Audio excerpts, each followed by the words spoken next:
Elle est jolie comme un cœur, mais le sien l'a trahi en avril dernier. Un virus a entraîné une inflammation aiguë du muscle cardiaque.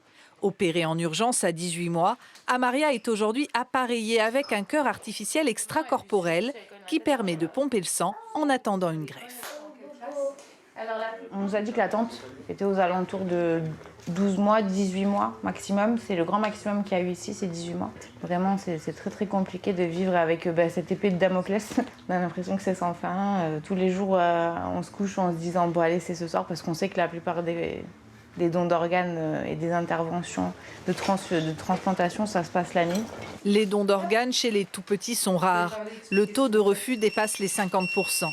Le retour à une vie normale pour Amaria dépend donc du décès d'un enfant de même corpulence et du courage de ses parents endeuillés. Les causes qui donnent beaucoup de donneurs d'organes, c'est toutes les morts violentes, accidents de la route, les traumatismes crâniens graves, tout ce qui est malformation vasculaire cérébrale. Et on imagine bien que ensuite l'acceptation pour une famille de donner un organe, c'est très compliqué, c'est très lourd. Ça touche aussi à nos convictions, notre éthique, notre religion. C'est extrêmement profond comme sujet.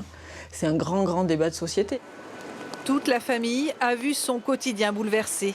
Les deux autres enfants du couple ont été scolarisés à côté de la Timone, loin de leurs copains niçois. Ça va? T'as été à l'école? Les parents d'Amaria n'auraient pas les moyens de louer un appartement à Marseille. Ils s'acquittent déjà d'un loyer à Nice. Heureusement, ils ont pu bénéficier d'une chambre que la fondation Ronald McDonald met à disposition des familles d'enfants hospitalisés. 70 € la semaine.